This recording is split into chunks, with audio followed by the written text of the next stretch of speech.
और बड़ी खबर इस वक्त की आपको बताएं, ईरान से मिलने वाले ड्रोन की बदौलत रूसी सेना ने यूक्रेन में भयानक तबाही मचाई हुई है। और ये आत्मघाती ड्रोन न सिर्फ यूक्रेन के सिविलियन को टारगेट कर रहे हैं, बल्कि यूक्रेन की बड़ी बड़ी इमारतें ड्रोन अटैक की वजह से धराशायी हो चुकी हैं। यही वजह है कि ईरान पर लगातार पाबंदियां लगाए जाने की मांग उठ रही है, लेकिन इस सिलसिले में अब जो खबर आ रही है वो और ज्यादा डराने वाली है, क्योंकि रूस की तरफ से सिर्फ ईरान का बचाव किया नहीं जा रहा है, बल्कि पश्चिमी देशों पर रूस बुरी तरह से भड़का भी नजर आ रहा है। और इसका सीधा सीधा मतलब है कि जंग के बीच आने वाली किसी भी तीसरी ताकत से पुतिन मुकाबला करने के लिए अब पूरी तरह से तैयार हैं। तो पश्चिमी देशों पर रूस ने ये बड़ा हमला किया है। पश्चिमी देशों ईरान का दबाव है, ड्रोन अटैक पर रूस ने ये पलटवार किया है और लगातार रूस इस बात से इनकार भी कर रहा है।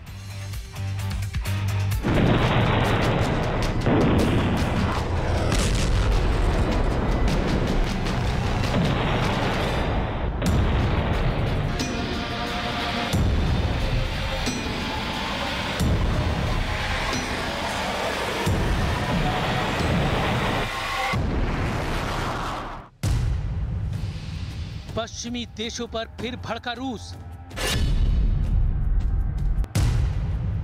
ईरान पर दबाव बनाने का आरोप। शाहिद ड्रोन पर छिड़ा नया संग्राम। क्राइमिया ब्रिज पर हुए हमले के बाद रूस ने यूक्रेन पर जिस ईरानी ड्रोन का इस्तेमाल किया, उसने यूक्रेन में भयानक तबाही मचाई है। यूक्रेन पर लगातार हो रहे इन ड्रोन अटैक में न सिर्फ कई लोग मारे जा चुके हैं, बल्कि यूक्रेन के कई सैन्य ठिकानों को भी इस ड्रोन के जरिए निशाना बनाया जा चुका है। यही वजह है कि ईरान पर रूस का साथ देने के लिए वॉर क्राइम के आरोप लग रहे हैं। लेकिन इन्हीं आरोपों पर रूस ने बहुत बड़ा पलटवार किया है। रूस ने आरोप लगाया है कि ईरान पर दबाव बनाने के लिए पश्चिमी देशों ने शर्म की हदों को पार कर दिया है। West, in line with its usual shameful practice, tries to put pressure on Iran, leveling baseless accusations about its violation of the United Nations Security Council Resolution 2231. We have seen such baseless accusations and conspiracy theories before, never any evidence being presented to the Council. All this nonsense, I would like to stress that the UAV is used by the Russian army in Ukraine, are manufactured. दरअसल रूस पर भी ये आरोप लग रहे हैं कि ईरान से मिलने वाले ड्रोन शाहिद 136 की बदौलत रिहायशी इलाकों को टारगेट किया जा रहा है, जिससे न सिर्फ आम लोगों की मौत हो रही है, बल्कि यूक्रेन के बुनियादी ढांचे भी इस ड्रोन की चपेट में आने से धराशायी हो रहे हैं।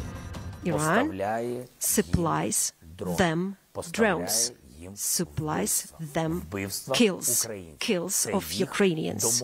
This is what they agreed on for money, this bloody money that Iran is earning. लेकिन रूस का दावा है कि यूक्रेन पर जिस ड्रोन से हमला किया जा रहा है, उसका ईरान से कोई लेना देना नहीं है।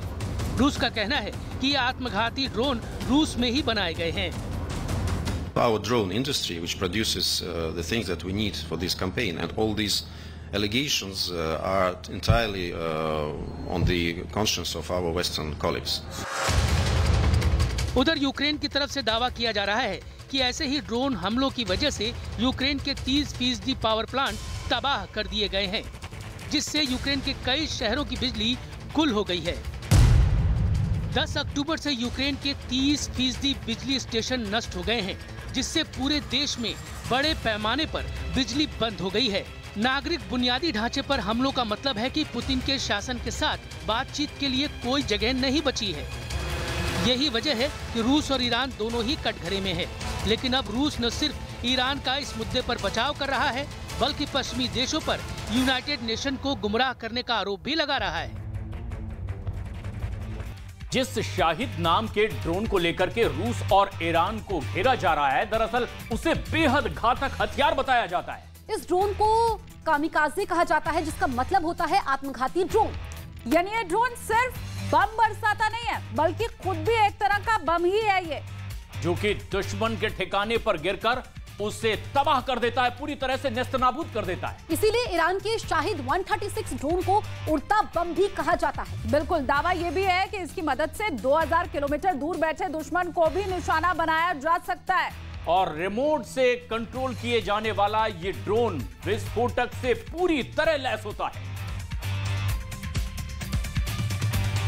तो यूक्रेन और रूस के बीच तबाही की जंग जारी है। इसी बीच पुतिन ने यूक्रेन के 4 इलाकों में मार्शल लॉ लागू करने का ऐलान कर दिया है। वहीं यूक्रेन के कई शहरों के ऊपर हवाई हमले भी ताबड़तोड़ इस वक्त रूस की तरफ से किए जा रहे हैं। ईरान के शाहिद 136 ड्रोन से रूस कुल मिलाकर के कीव सहित कई इलाकों में हमला लगातार इस पर जारी है। जिसके बाद यूक्रेन के 30% पावर स्टेशन तबाह हो चुके हैं। यूक्रेन के कई इलाकों में बिजली सप्लाई ठप हो चुकी है। हालांकि इन सब के बावजूद भी यूक्रेन का रूस पर पलटवार लगातार जारी है। यूक्रेन ने रूस के क्षेत्र में ड्रोन से बम गिराए हैं।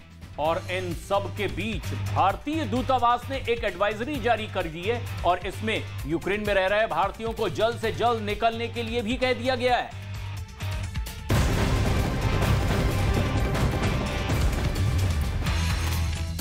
और बड़ी खबर इसी बीच जो आ रही है वो भी आप जान लीजिए। न्यूक्लियर ड्रिल कर रहे अमेरिका के लड़ाकू विमान ने रूस के बॉम्बर को खदेड़ दिया है।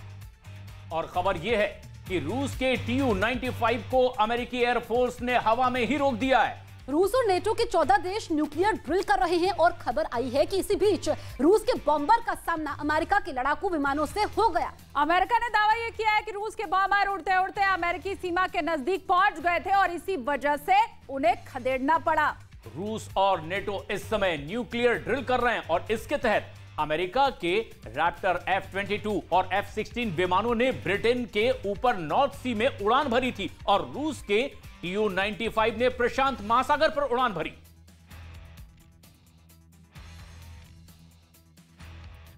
यूक्रेन में किसी भी वक्त और भयानक जंग छिड़ सकती है, यह एक बेहद अहम खबर इस वक्त की। कभी भी पुतिन की सेना ऐसा हमला कर सकती है जो अब तक नहीं किया गया, क्योंकि दावा यह किया जा रहा है कि रूस के कब्जे वाले खैरसौन में रूसी सेना की पकड़ अब कमजोर हो चुकी है और वहां से बड़ी तादाद में लोगों को निकालने की तैयारी शुरू कर दी गई है। और आशंका यह जताई जा रही है कि खैरसौन में अपनी छल्लाहट मिटाने के लिए पुतिन की सेना बहुत बड़े अटैक को किसी भी वक्त अंजाम दे सकती है, क्योंकि ये उन्हीं 4 इलाकों में आता है जिन पर हाल ही में रूसी सेना ने कब्जे का दावा किया है। तो बड़ी खबर हम आपको बता रहे हैं, रूस कर सकता है बड़ा हमला। हाल के दिनों में हम देखें तो रूस काफी ज्यादा आक्रामक हो गया है।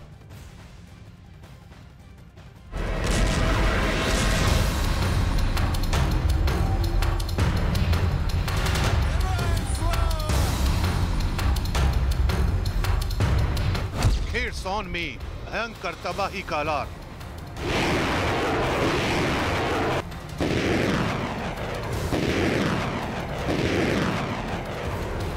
खेरसौन पर बड़े हमले की आशंका।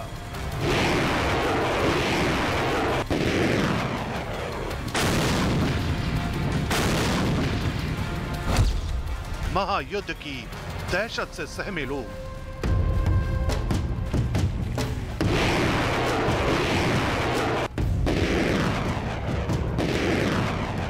यूक्रेन में चल रही जंग अपने सबसे भयानक मोड़ पर पहुंच चुकी है।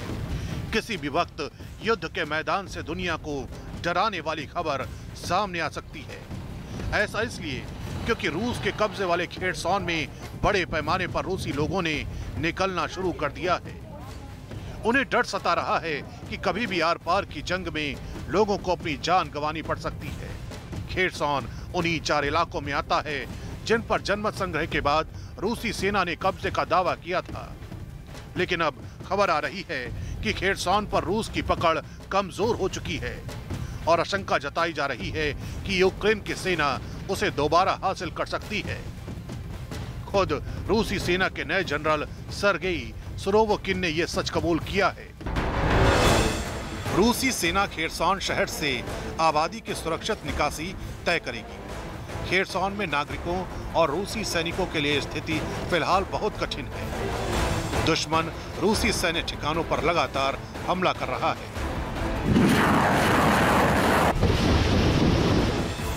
दरअसल खेरसौन यूक्रेन का वो इलाका है जहां रूस के लोगों की बड़ी आबादी रहती है। इस इलाके को जनमत संग्रह के जरिए रूस में मिलाने का दावा किया गया था, लेकिन यूक्रेन की सेना के पलटवार ने खेरसौन में पुतिन के लिए मुश्किलों को और बढ़ा दिया है। क्योंकि रूसी सेना को खदेड़ने के लिए यूक्रेन के सैनिकों ने यहां हमलों को और तेज कर दिया है। महज कुछ घंटों पहले ही यूक्रेन की सेना ने यहां रूस के 84 सैनिकों को मार गिराने का दावा किया है। इतना ही नहीं, खेरसॉन के 3 बेहद अहम हथियार डिपो को भी तबाह कर दिया गया है। खेरसॉन रूसी सेना के लिए बेहद अहमियत वाला इलाका है। इस इलाके में बड़ी तादाद में जहाज बनाए जाते हैं। यहाँ merchant ship, tanker, container ship, ice breaker जैसे शिप बनाए जाते हैं। 2014 में क्राइमिया पर कब्जे के बाद से ही इसकी भौगोलिक स्थिति रूस के लिए रणनीतिक रूप से अहम है। यही वजह है कि जनमत संग्रह के जरिए रूस ने इस इलाके पर अपना कब्जा किया था। हालांकि जिस तरह से अब यूक्रेन की सेना खेरसॉन में आगे बढ़ रही है, उससे खेरसॉन में रहने वाले लोगों और रूसी सेना के लिए मुसीबत बढ़ गई है। और अब आशंका जताई जा रही है कि इस इलाके में रूसी सेना और यूक्रेन की सेना के बीच घमासान और तेज हो सकता है। अब रूस और यूक्रेन युद्ध से जुड़ी 10 बड़ी खबरें आपको दिखाते हैं। रूस यूक्रेन के बीच चल रहा युद्ध अपने चरम पर है। इसी बीच रूस के राष्ट्रपति पुतिन ने रूस के कब्जे वाले यूक्रेन के 4 इलाकों में मार्शल लॉ लागू कर दिया है। रूस की संसद ने भी पुतिन के फैसले पर मोहर लगा दिया है। ईरान के शाहिद 136 ड्रोन से रूस अब क्यू सहित कई इलाकों में हमला अपना जारी रखे हुए है और इसके बाद यूक्रेन के 30% पावर स्टेशन तबाह हो चुके हैं। न्यूक्लियर ड्रिल कर रहे अमेरिका के लड़ाकू विमानों ने रूस के बॉम्बर को खदेड़ दिया है। खबर है कि रूस के Tu-95 को अमेरिकी एयरफोर्स ने हवा में ही रोक दिया। रूस ने खेरसॉन के आसपास से 60,000 लोगों को निकालना शुरू कर दिया है। अब रूस काला सागर में परमाणु विस्फोट की तैयारी कर रहा है। रूस ने यूक्रेन पर हमले अब और तेज कर दिए हैं। खास तौर पर ईरानी ड्रोन से क्यू सहित यूक्रेन के शहरों पर लगातार हमला किया जा रहा है और इसके बाद कई जगहों पर तबाही की तस्वीरें लगातार सामने आ रही हैं। यूक्रेन भी रूस के हमले का जवाब दे रहा है। यूक्रेन ने रूस के कब्जे वाले इलाके में ड्रोन से बम गिराए, जिसका वीडियो भी सामने आया है।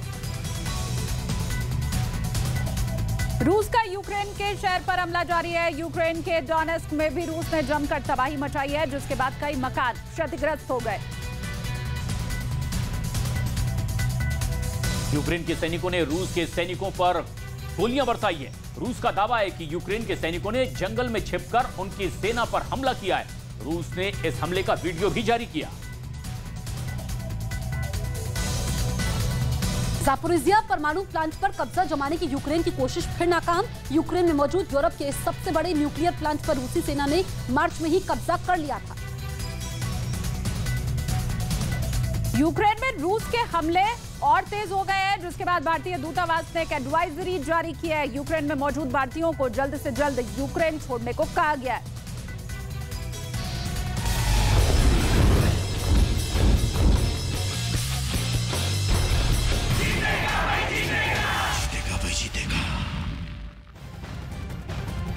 T20 वर्ल्ड कप से जुड़ी इस वक्त की एक बेहद अहम और बड़ी खबर आ रही है। टीम इंडिया मेलबर्न पहुंच चुकी है। मेलबर्न में टीम इंडिया आज आराम करेगी। मेलबर्न का मौसम आज साफ है। भारतीय टीम T20 वर्ल्ड कप में अपना पहला मैच पाकिस्तान के खिलाफ खेलेगी, यही मेलबर्न में।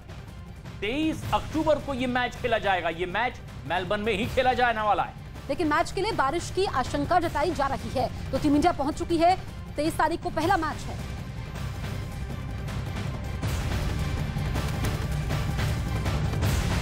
तो टीम इंडिया बस कुछ ही देर पहले मेलबर्न पहुंच गई है और देश का नंबर 1 न्यूज चैनल भी इस वक्त मेलबर्न में ही है।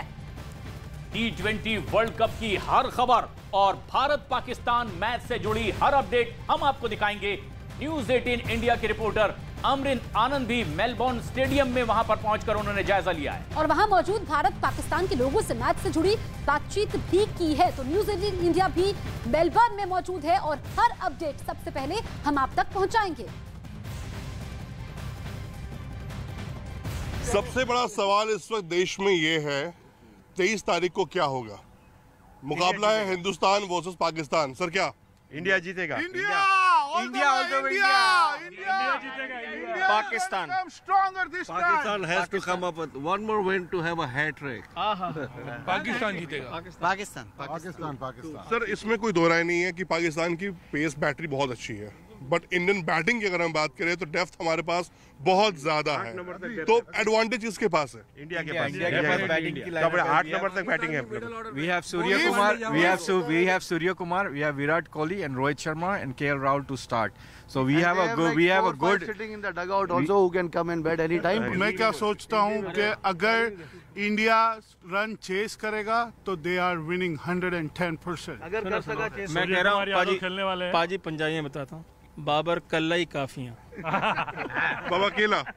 बाबर अकेला ही 0 पे ही आउट होएगा, जो हमेशा होता है और होएगा ही, समझे? तो ये इसकी फिक्र नहीं। बाबर 0 पे तो आउट होगा, लेकिन 1-0-0 पे आउट होगा। पाकिस्तान के लिए हमारी बी टीम ही बस है, ये टीम तो जरूरी भी नहीं। अच्छा सर, इसमें एक सिंपल सी बात है कि जसप्रीत बुमराह नहीं है, कोई अफसोस? मोहम्मद सामी है ना, सामी आ गया, मोहम्मद सामी आ गया। मोहम्मद सामी के पास बहुत अच्छा टेक्निकल टैलेंट है और इंडिया इस बार पाकिस्तान को 100% हराएगा। तो आगे भी मेलबर्न से आप तक हर अपडेट हम पहुंचाएंगे, लेकिन इसी बीच बड़ी खबर एक मिल रही है। पाकिस्तान पर केंद्रीय मंत्री अनुराग ठाकुर की तरफ से पलटवार किया गया है। पाकिस्तान क्रिकेट बोर्ड ने भारत में वर्ल्ड कप का बाइकआउट करने की धमकी दी थी और इसका जवाब देते हुए अनुराग ठाकुर ने कहा कि भारत में होने वाले वर्ल्ड कप में विश्व की हर बड़ी टीम हिस्सा लेगी। इस वक्त की बड़ी खबर हम आपको बता रहे हैं, पाकिस्तान पर केंद्रीय मंत्री अनुराग ठाकुर ने पलटवार किया है। पाकिस्तान क्रिकेट बोर्ड ने भारत में वर्ल्ड कप का बॉयकॉट करने की धमकी दी थी, जिसका जवाब अनुराग ठाकुर की तरफ से दिया गया है। भारत तो खेलों की एक ऐसी भूमि है जहां एक नहीं कई विश्व कप का आयोजन किया गया। अगले साल विश्व कप भी होगा और दुनिया भर की टीमें भी खेलेंगी, क्योंकि भारत को आज कोई किसी क्षेत्र में नकार नहीं सकता। भारत के यहाँ पर खेलों को और विशेष तौर पर क्रिकेट जगत भारत के अलावा क्या है? भारत का एक बहुत बड़ा योगदान है क्रिकेट जगत में, और क्रिकेट का आयोजन विश्व कप का भारत में भव्य भी होगा, ऐतिहासिक भी होगा।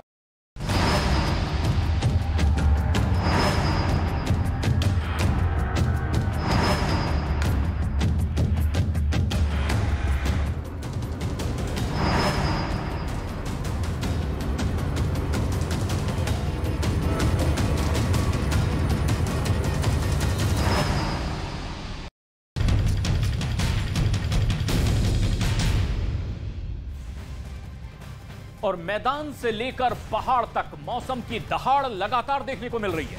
पहाड़ी इलाके में बर्फबारी का सिलसिला शुरू हो गया है। ताजा बर्फबारी की तस्वीरें भी सामने आ चुकी हैं। आपके सामने फिलहाल 5 तस्वीरें हैं। पहली जम्मू कश्मीर के सोनबर्ग की तस्वीर है, जहां पर सड़क के ऊपर बर्फ की सफेद चादर बिछी दिखाई दे रही है। तो वहीं दूसरी तस्वीर आप देख रहे हैं गुलमर्ग समेत घाटी के कई ऊंचाई वाले इलाकों की। रात से ही लगातार यहां पर बर्फबारी जारी है।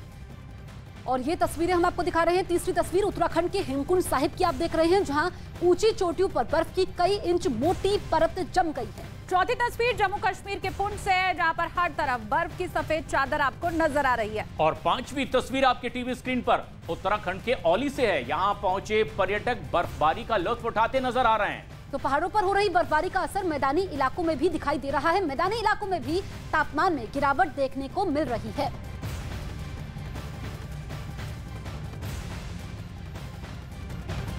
अब सबसे पहले आपको जम्मू कश्मीर में हो रही बर्फबारी की तस्वीरें हम दिखाते हैं। यहाँ पर सोनबर्ग और गुलमर्ग से बर्फबारी की खूबसूरत तस्वीर सामने आई है। ऊंचे इलाकों में सड़कें पूरी तरह से बर्फ की सफेद चादर से ढकी नजर आ रही है। लगातार हो रही बर्फबारी की वजह से तापमान में गिरावट भी दर्ज की गई है। कश्मीर के ऊंचाई वाले इलाकों में बर्फबारी का दौर जारी है।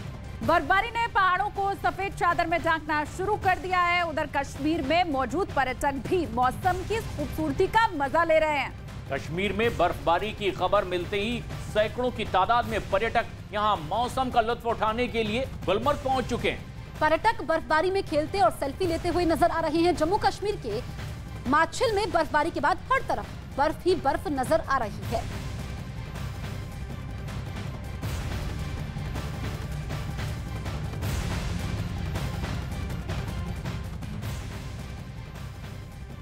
और वहीं केंद्रीय मंत्री अमित शाह ने दिल्ली में वेस्ट टू एनर्जी प्लांट का उद्घाटन किया। लेकिन उससे पहले ये एक बेहद अहम खबर, जसप्रीत। बिल्कुल, मेरे सहयोगी रिफत इस वक्त लाइव मौजूद है। रिफत, हम तस्वीरें भी देख रहे थे और भारी बर्फबारी हो रही है इस वक्त। मौसम कैसा बना हुआ है और मौसम वैज्ञानिकों का क्या कहना है? देखिए जसप्रीत, अगर कश्मीर की बात करें, इसे जन्नत कहा जाता है, लेकिन जब बर्फबारी होती है तो इस जन्नत में एक अलग ही मज़ा देखने को मिल रहा है। आपको मैं दिखाना चाहूँगा, ऐसा लगता है कि पूरा भारत जो है पूरा यहाँ पे समाया हुआ है, क्योंकि कोई महाराष्ट्र से, कोई यूपी से, कोई एमपी से है, कोई वेस्ट बंगाल से, कोई पंजाब से, कोई चंडीगढ़ से, अलग अलग एरिया से लोग आए हैं। वो यहाँ पे लुत्फ उठा रहे हैं बर्फ़ का। कोई खेल रहा है, कोई सेल्फी ले रहा है। आप देख लीजिए किस तरीके से लोग मगन हैं, लोग मस्त हैं, बर्फ़ के साथ खेल रहे हैं। तो किसी ने यहाँ पे स्नो किड बनाया है, स्नो मैन आपने सुना होगा, लेकिन स्नो किड आप देख सकते हैं, गॉगल लगे हुए हैं यहाँ पे। ये जो छोटी बच्ची है, इनसे हम पूछेंगे कहाँ से आप आई हैं और आपने ये किड बनाया है, स्नो किड? मैं पुणे से आई हूँ और मैंने ये स्नोमैन बनाया है। तो कैसा लग रहा है यहाँ आके, यहाँ खेल रही हैं आप बर्फ के साथ? मुझे बहुत अच्छा लग रहा है। मैं बहुत पहली बार स्नो देखी हूँ। तो इन्होंने पहली बार स्नो देखी है, लेकिन आप देख सकते हैं किस तरीके से स्नो पे बैठे हुए हैं लोग। हालांकि इनको कोई फिक्र नहीं है कि सर्दी है, इनको या कपड़े गीले हो सकते हैं, क्योंकि काफ़ी सारे लोगों ने पहली बार बर्फ़ देखी है। तो ये इस वक्त हर मूवमेंट को एंजॉय करना चाहते हैं। आप कहाँ से आई हैं, कैसा लग रहा है यहाँ गुलमर्ग आके आपने बर्फ़ देखी? हम महाराष्ट्र से आए हैं और हमें बहुत बहुत बहुत अच्छा लगा गुलमर्ग आके। बहुत मजा आ रहा है स्नो से खेल के। तो यहाँ हर कोई एक दूसरे पे बर्फ फेंक रहा है। जैसे मैं दिखाना चाहूंगा, ये जो महिलाएं हैं, ये कोई, जैसा मैंने कहा, कोई वेस्ट बंगाल से आया है, कोई महाराष्ट्र से आया है। हर किसी के हाथ में बर्फ है और एक दूसरे पे बर्फ फेंक रहे हैं। ये देख सकते हैं आप, विजिबिलिटी बहुत कम है, यहाँ पे दूर दूर तक नजर नहीं जाती है। टेम्परेचर गिरा है, लेकिन बच्चे जो हैं आप देख सकते हैं एक दूसरे पे बर्फ फेंक रहे हैं, डांस कर रहे हैं। तो खूब यहाँ पे लुत्फ कर रहे हैं। आप देख सकते हैं किस तरीके से लोग जो हैं यहाँ पे बर्फ पे सोए हुए हैं, एंजॉय कर रहे हैं। यानी कि जहाँ पे चेहरे खिले हुए हैं, यहाँ बर्फबारी होगी शायद ऐसी उम्मीद उन्हें नहीं थी। बहुत शुक्रिया रिफत इस तमाम जानकारी के लिए और तस्वीरों के लिए। आगे बढ़ते हैं। देखिए, केंद्रीय खेल मंत्री अनुराग ठाकुर ने खेलो इंडिया यूथ गेम्स 2022 का ऐलान कर दिया है। और इस साल खेलो इंडिया यूथ गेम्स का आयोजन मध्य प्रदेश में होगा। मध्य प्रदेश में 8 शहरों में इन खेलों का आयोजन किया जाएगा। इनमें 28 अलग अलग खेलों की प्रतियोगिताएं होंगी, जिनमें 7000 खिलाड़ी हिस्सा लेंगे। देश में युवाओं को खेलों के प्रति ज्यादा आकर्षित करने के लिए ये आयोजन है। 2016 में प्रधानमंत्री नरेंद्र मोदी ने खेलो इंडिया प्रतियोगिता की शुरुआत की थी और तब से हर साल इसका आयोजन लगातार किया जाता रहा है। केंद्रीय मंत्री अनुराग ठाकुर ने दिल्ली में आयोजित कार्यक्रम में इन गेम्स का ऐलान किया है और कार्यक्रम में मध्य प्रदेश के मुख्यमंत्री शिवराज सिंह चौहान भी मौजूद रहे।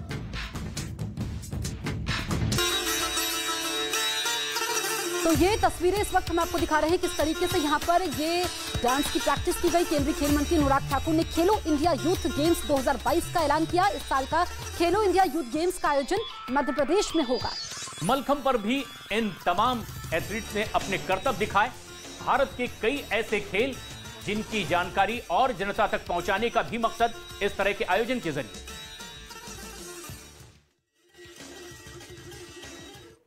खेलो इंडिया है, आज देश में एक बहुत बड़ा ब्रांड के रूप में उभरा है। लोग इसमें भाग लेना चाहते हैं। कैसे ब्रांड बना? केवल खेलों का आयोजन नहीं हुआ। जो टीवी चैनल्स आईपीएल से लेके भारतीय क्रिकेट टीम के बड़े बड़े मैचेस को दिखाते हैं, चाहे स्टार स्पोर्ट्स हो, हॉटस्टार हो या हमारा डीडी स्पोर्ट्स हो, खेलो इंडिया यूथ गेम्स में खिलाड़ी आज उनको स्टार स्पोर्ट्स और हॉटस्टार और डीडी स्पोर्ट्स पर दिखाया जाता है। ये अपने आप में बहुत बड़ी बात है कि आपको उसमें अवसर मिला है आगे आने का। भी रहेंगे मौजूद। गुजरात के गांधीनगर में चल रहे डिफेंस एक्सपो में स्वदेशी रॉकेट लॉन्चर पिनाका की डिमांड बढ़ी। कई देशों ने इसकी बड़ी खेप खरीदने का ऑर्डर किया। दिल्ली में पटाखे के उत्पादन और बिक्री पर केजरीवाल सरकार ने लगाई रोक। पटाखा जलाने वालों पर भी जुर्माने से लेकर सजा तक का प्रावधान। बीजेपी ने फैसले पर जताई आपत्ति। यूपी के अयोध्या में दीपोत्सव की तैयारियां जोरों पर। रामलला की नगरी को भव्य तरीके से सजाने के लिए कारीगर काम में जुटे। 23 अक्टूबर को पीएम मोदी दीपोत्सव कार्यक्रम में होंगे शामिल। नोएडा में लोगों ने कैंडल मार्च निकालकर बच्चे की मौत पर जताया विरोध। 2 दिन पहले नोएडा के सेक्टर 100 में कुत्ते के हमले में बच्चे की हुई थी मौत। राजस्थान के उदयपुर में अजगर सांप दिखने से लोगों में दहशत मच गई। सूचना पर पहुंची वन विभाग की टीम ने कड़ी मशक्कत के बाद अजगर का रेस्क्यू किया। यूपी के सीतापुर में रिहायशी इलाके में मगरमच्छ दिखने से लोगों में दहशत। कुछ देर बाद मगरमच्छ खाई में चला गया, वीडियो सोशल मीडिया पर वायरल। महाराष्ट्र के पुणे में कोरोना के ओमिक्रॉन वेरिएंट का एक नया रूप आया सामने। डॉक्टर की माने तो ओमिक्रॉन का ये सब वेरिएंट BQ.1 दूसरे वेरिएंट के मुकाबले ज्यादा तेजी से फैलता है। अमेरिका के ओरेगन में कोहरे की वजह से बड़ा हादसा, हाईवे पर चल रही कई गाड़ियां आपस में टकराई। ईरान के आत्मघाती ड्रोन से घबराए नेटो देश यूक्रेन को उसकी काट देने की तैयारी में है। ईरान से रूस को मिले शाहिद 136 ड्रोन यूक्रेन में तबाही मचा रहे हैं। ग्रीस से तनातनी के बीच तुर्की के सैकड़ों सैनिकों ने जोरदार अभ्यास किया। राजधानी अंकारा में हुई इस मिलिट्री ड्रिल में घातक हथियारों के साथ तुर्की के 800 से ज्यादा सैनिकों ने अपनी ताकत दिखाई। चीन की धमकियों का जवाब देने के लिए ताइवान ने किया शक्ति प्रदर्शन। उसकी सेना ने एक बड़ी मिलिट्री ड्रिल की जिसमें टैंक, तोप और मोटर की ताकत को परखा गया। परमाणु हमले की धमकी से यूक्रेन का पड़ोसी और नेटो का सदस्य पोलैंड घबराया। उसने हथियारों का जखीरा जुटाना शुरू किया। घातक मल्टीपल रॉकेट लॉन्चर खरीदने की बड़ी डील करने की तैयारी में पोलैंड। ज़ापोरिज़िया परमाणु प्लांट पर कब्जा जमाने की यूक्रेन की कोशिश फिर नाकाम। यूक्रेन में मौजूद यूरोप के सबसे बड़े न्यूक्लियर प्लांट पर रूसी सेना ने मार्च में ही कब्जा कर लिया था। अजरबैजान और अर्मेनिया की दुश्मनी का फायदा उठाकर उनका पड़ोसी ईरान इलाके में अपनी पावर गेम खेलने में लगा। ईरान ने अजरबैजान और अर्मेनिया से लगने वाले अपने बॉर्डर के पास बहुत बड़ा युद्ध अभ्यास शुरू किया। यूक्रेन के सैनिकों ने रूस के सैनिकों पर बरसाई गोलियां। रूस का दावा, यूक्रेन के सैनिकों ने जंगल में छिपकर उसके सेना पर हमला किया। रूस ने हमले का वीडियो भी जारी किया। ताइवान के साथ जारी तनातनी के बीच ब्रिटेन की सेना से रिटायर हो चुके पायलट चीन की सेना को दे रहे हैं ट्रेनिंग। ब्रिटेन में मचा हड़कंप। अफगानिस्तान के पंजशीर में तालिबान के लड़ाकों पर नरसंहार करने का आरोप लगा। दावा है कि तालिबान ने पंजशीर घाटी में 27 लोगों को मार दिया। T20 वर्ल्ड कप में 3 दिन बाद महामुकाबला 23 अक्टूबर को मेलबर्न में पाकिस्तान से टीम इंडिया की भिड़ंत। भारत सबसे ज्यादा 2 मैच मेलबर्न में खेलेगा।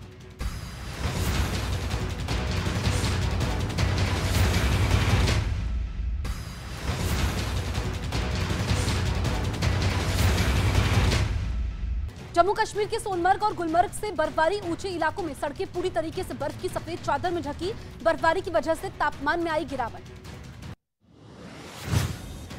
उत्तराखंड के चमोली में बर्फ की सफेद चादर से ढका हेमकुंड साहिब। औली में भी भारी बर्फबारी, पर्यटकों ने जमकर उठाया लुत्फ। चमोली के औली में बर्फबारी से शुरू। बद्रीनाथ धाम की ऊंची चोटियों पर बर्फबारी से मौसम में ठंडक बढ़ी। पर्यटक बर्फबारी का उठा रहे हैं लुत्फ।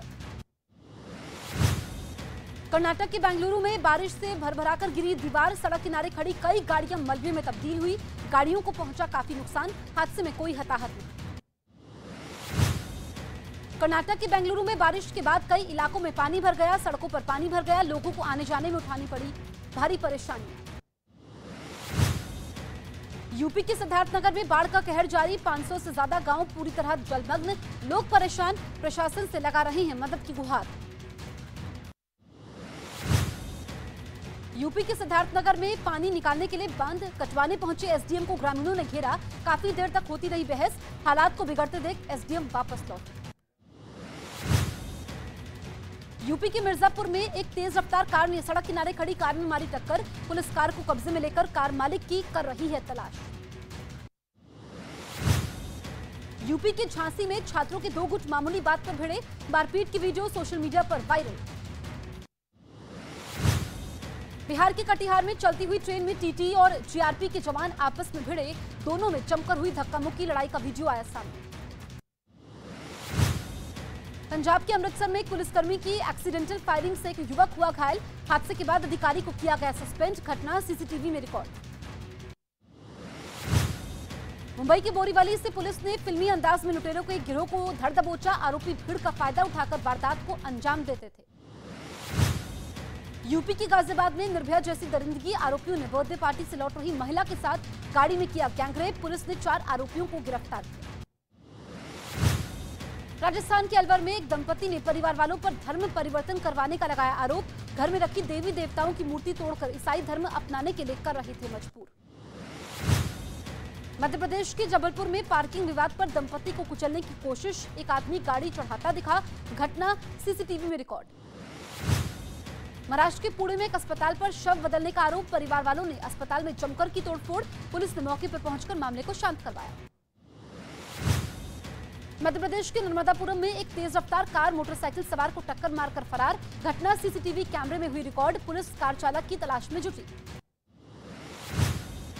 मध्य प्रदेश के सिवनी में कॉलेज प्रबंधन के खिलाफ छात्रों ने जबरदस्त हंगामा किया, इस बीच छात्रों और पुलिस के बीच भी हुई झड़प। बिहार के समस्तीपुर में अचानक आग लगने से अफरा तफरी मच गई, जिसमें कई घर पूरी तरीके से जलकर राख हो गए, दमकल कर्मियों ने आग पर पाया काबू। राजस्थान के जोधपुर में घर एक बेहद अहम खबर इस वक्त की। केंद्रीय गृह मंत्री अमित शाह ने दिल्ली में वेस्ट टू एनर्जी प्लांट का उद्घाटन किया और इस दौरान उन्होंने संबोधित करते हुए कहा कि मोदी सरकार दिल्ली को कूड़ा मुक्त बनाने के लिए काम कर रही है। अमित शाह ने इस दौरान आम आदमी पार्टी पर तंज कसते हुए कहा कि आम आदमी पार्टी दिल्ली को आत्मनिर्भर बनाना चाहती है, जबकि हम दिल्ली को आत्मनिर्भर बनाना चाहते हैं। इस प्लांट से रोजाना 2000 मीट्रिक टन कचरे का प्रबंधन किया जाएगा। बड़ी बड़ी एडवर्टाइज देते हैं और उन्होंने ये मान लिया है कि प्रेस के इंटरव्यू से ही विकास होता है। उन्होंने ये मान लिया है कि एडवर्टाइज देने से देश की जनता भ्रमित हो सकती है। मित्रों, ये भ्रम 5 साल चल सकता है, 7 साल चल सकता है, मगर धीरे धीरे जनता जानती है। मैं आज दिल्ली की जनता को इतना ही कहने आया हूं, ये आप पार्टी जो है वो दिल्ली को आत्मनिर्भर बनाना चाहती है, हम दिल्ली को आत्मनिर्भर बनाना चाहते हैं। क्या क्रिकेट वर्ल्ड के सबसे बड़े एक्सपर्ट्स 150 करोड़ लोगों की तरह कह रहे हैं न्यूज़ 18 इंडिया के साथ देखिए T20 वर्ल्ड कप की नंबर 1 कवरेज सिर्फ देश के नंबर 1 न्यूज चैनल पर। जीतेगा भाई जीतेगा। मशहूर टीवी एक्ट्रेस वैशाली ठक्कर खुदकुशी मामले में इंदौर से आरोपी राहुल नवलानी गिरफ्तार, राहुल की पत्नी दीक्षा नवलानी की तलाश जारी। पीएम मोदी के गुजरात दौरे का दूसरा दिन केवड़िया में संयुक्त राष्ट्र महासचिव एंटोनियो गुटेरेस की मौजूदगी में lifestyle for environment mission life का करेंगे शुभारंभ, व्यारा में कई विकास परियोजनाओं का भी करेंगे शिलान्यास। गृह मंत्री अमित शाह दिल्ली के तुगलकाबाद में वेस्ट टू एनर्जी प्लांट का करेंगे उद्घाटन, कार्यक्रम में उपराज्यपाल विनय कुमार सक्सेना भी रहेंगे मौजूद। गुजरात के गांधीनगर में चल रहे डिफेंस एक्सपो में स्वदेशी रॉकेट लॉन्चर पिनाका की डिमांड बढ़ी, कई देशों ने इसकी बड़ी खेप खरीदने का ऑर्डर किया। दिल्ली में पटाखे के उत्पादन और बिक्री पर केजरीवाल सरकार ने लगाई रोक, पटाखा जलाने वालों पर भी जुर्माने से लेकर सजा तक का प्रावधान, बीजेपी ने फैसले पर जताई आपत्ति। यूपी के अयोध्या में दीपोत्सव की तैयारियां जोरों पर, रामलला की नगरी को भव्य तरीके से सजाने के लिए कारीगर काम में जुटे, 23 अक्टूबर को पीएम मोदी दीपोत्सव कार्यक्रम में होंगे शामिल। नोएडा में लोगों ने कैंडल मार्च निकालकर बच्चे की मौत पर जताया विरोध, 2 दिन पहले नोएडा के सेक्टर 100 में कुत्ते के हमले में बच्चे की हुई थी मौत। राजस्थान के उदयपुर में अजगर सांप दिखने से लोगों में दहशत मच गई, सूचना पर पहुंची वन विभाग की टीम ने कड़ी मशक्कत के बाद अजगर का रेस्क्यू किया। यूपी के सीतापुर में रिहायशी इलाके में मगरमच्छ दिखने से लोगों में दहशत, कुछ देर बाद मगरमच्छ खाई में चला गया, वीडियो सोशल मीडिया पर वायरल। महाराष्ट्र के पुणे में कोरोना के ओमिक्रॉन वेरिएंट का एक नया रूप आया सामने, डॉक्टर की माने तो ओमिक्रॉन का ये सब वेरिएंट BQ.1 दूसरे वेरिएंट के मुकाबले ज्यादा तेजी से फैलता है। अमेरिका के ओरेगन में कोहरे की वजह से बड़ा हादसा, हाईवे पर चल रही कई गाड़ियां आपस में टकराई। ईरान के आत्मघाती ड्रोन से घबराए नेटो देश यूक्रेन को उसकी काट देने की तैयारी में है, ईरान से रूस को मिले शाहिद 136 ड्रोन यूक्रेन में तबाही मचा रहे हैं। ग्रीस से तनातनी के बीच तुर्की के सैकड़ों सैनिकों ने जोरदार अभ्यास किया, राजधानी अंकारा में हुई इस मिलिट्री ड्रिल में घातक हथियारों के साथ तुर्की के 800 से ज्यादा सैनिकों ने अपनी ताकत दिखाई। चीन की धमकियों का जवाब देने के लिए ताइवान ने किया शक्ति प्रदर्शन, उसकी सेना ने एक बड़ी मिलिट्री ड्रिल की जिसमें टैंक, तोप और मोटर की ताकत को परखा गया। परमाणु हमले की धमकी से यूक्रेन का पड़ोसी और नेटो का सदस्य पोलैंड घबराया, उसने हथियारों का जखीरा जुटाना शुरू किया, घातक मल्टीपल रॉकेट लॉन्चर खरीदने की बड़ी डील करने की तैयारी में पोलैंड। जापोरिजिया परमाणु प्लांट पर कब्जा जमाने की यूक्रेन की कोशिश फिर नाकाम। यूक्रेन में मौजूद यूरोप के सबसे बड़े न्यूक्लियर प्लांट पर रूसी सेना ने मार्च में ही कब्जा कर लिया था। अजरबैजान और अर्मेनिया की दुश्मनी का फायदा उठाकर उनका पड़ोसी ईरान इलाके में अपनी पावर गेम खेलने में लगा। ईरान ने अजरबैजान और अर्मेनिया से लगने वाले अपने बॉर्डर के पास बहुत बड़ा युद्ध अभ्यास शुरू किया। यूक्रेन के सैनिकों ने रूस के सैनिकों पर बरसाई गोलियां। रूस का दावा, यूक्रेन के सैनिकों ने जंगल में